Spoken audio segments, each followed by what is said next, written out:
But remarkably, in a recent study of 269 doctors, 99% said they were convinced that religious belief can heal.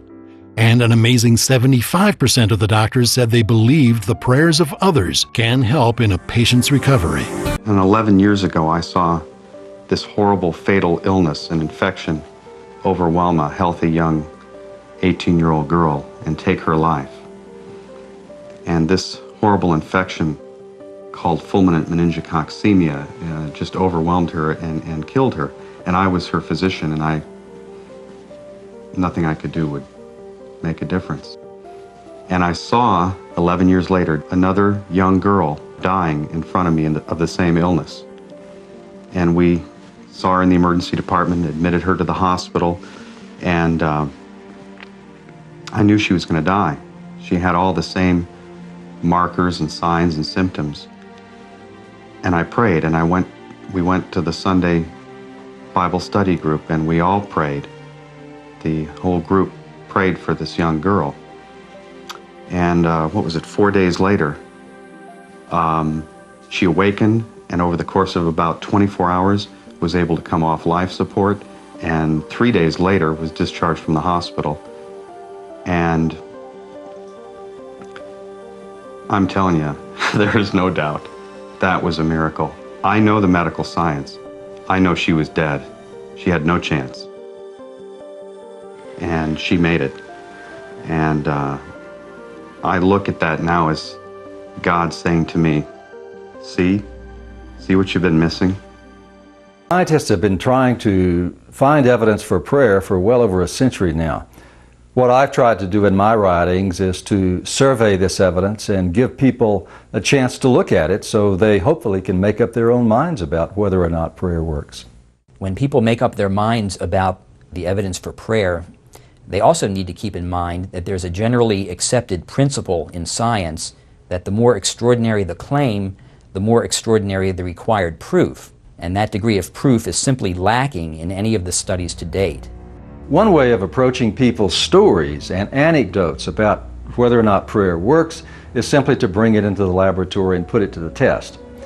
Now, having said that, I don't think we need science to legitimize prayer.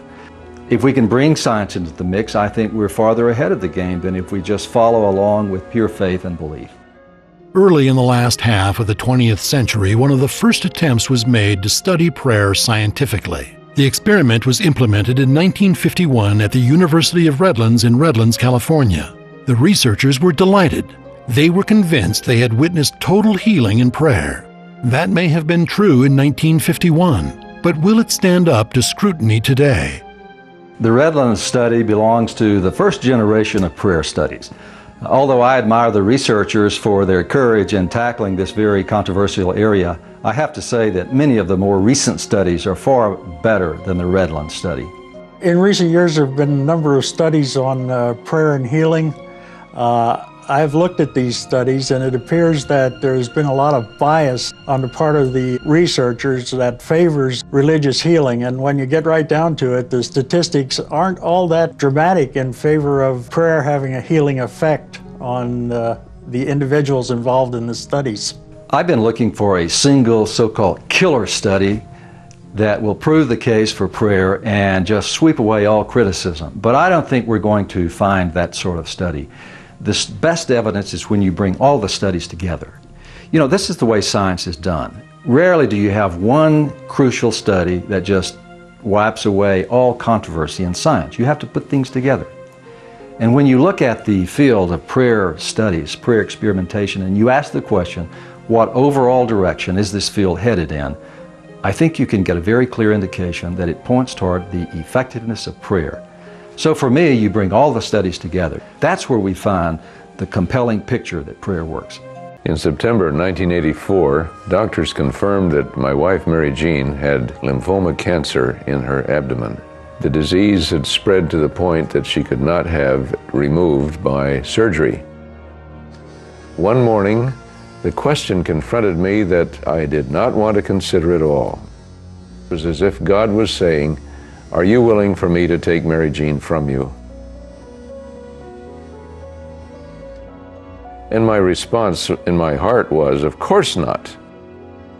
but the question would not leave. It was like Jesus in the Garden of Gethsemane, as he prayed, "Nevertheless, not my will, but thine be done." I responded to God and said, "Father, I do submit to your will." A great peace came upon my heart that never did leave. In June, when we went back to see the doctor, I had real peace in my heart. And when he held up this negative from the CAT scan and it showed just a little scar left, I knew that God had done a miracle for me. That was 15 years ago. She's been clear ever since.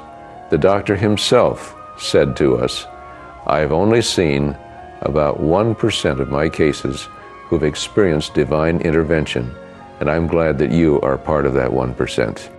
I believe there are 4 principles that stand out and make prayer effective. Number 1, we need to get the mind of the Spirit in the things that we ask God for. And to do this, we must surrender our wills to the Lord. Second, we must trust in the power and in the mercy of our Lord. Third, we need to give God time to do what He wants to do and to teach us the lessons that we need to learn. And fourth, we need to realize that He does not always heal. This is entirely in the realm of His mercy and His purposes.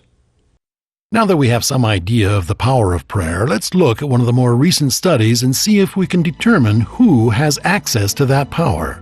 In 1988, cardiologist Randolph Bird designed a study to scientifically evaluate the role of God in healing. Over a 10-month period, a computer assigned 393 patients admitted to San Francisco General's coronary care unit to either a group being prayed for by in-home prayer volunteers or to a group that was not remembered in prayer. The study was designed according to rigid criteria. It was a randomized, double-blind experiment. Neither the 192 patients in the prayed-for group nor the 201 patients in the not-remembered group knew which group they were in, nor did the attending physicians and nurses know. Bird recruited various religious groups to pray for members of the designated group, with as many as 5 to 7 people praying for each patient. The results were most revealing. The prayed-for patients were 5 times less likely to require antibiotics and 3 times less likely to develop pulmonary edema. None of the prayed-for group required endotracheal intubation, and fewer patients in this group died. It would seem that anybody has access to the power of prayer, whether they know it or not. These studies show this. If what was being evaluated in these studies was not prayer but a new medication, this would have been heralded as a modern medical breakthrough. And it's no exaggeration to say that people would have been lined up down the block to get their hands on this stuff. If the studies being discussed were not about prayer but about a new drug or a new surgical procedure, that would be an entirely different story. When a supernatural claim is being made, the level of proof required is what we call extraordinary. Pythagoras, the ancient Greek mathematician and philosopher, said that the most divine art was that of healing. And if the healing art is most divine, it must occupy itself with the soul as well as the body. Today, the literature abounds with articles, papers, and books extolling the virtues of the mind-body and spirit connection. The importance of connecting these attributes of the human system now appears to be one of the most prominent aspects of the divine art. But can this be accomplished without prayer? Or is prayer the linchpin that holds the total human system together? Actual scientific studies are, of course, more likely to be undertaken in the controlled environment of the medical community where conditions can be carefully monitored. But if prayer can be scientifically proven to be of value in these situations, what does that tell us about the other evidence? Science requires the results of a study to be replicable in order to be valid. Does the historic evidence meet that criteria? Does the evidence of multiple witnesses establish the power of prayer? Many of the questions remain unanswered so far as the scientific community is concerned. But to the person of faith, whose experience has made him the beneficiary of that power, the whole argument is superfluous. Still, it is interesting to know that even though the scientific studies that have been done are criticized by skeptics as being flawed in various ways, none of the results suggest that prayer does not work.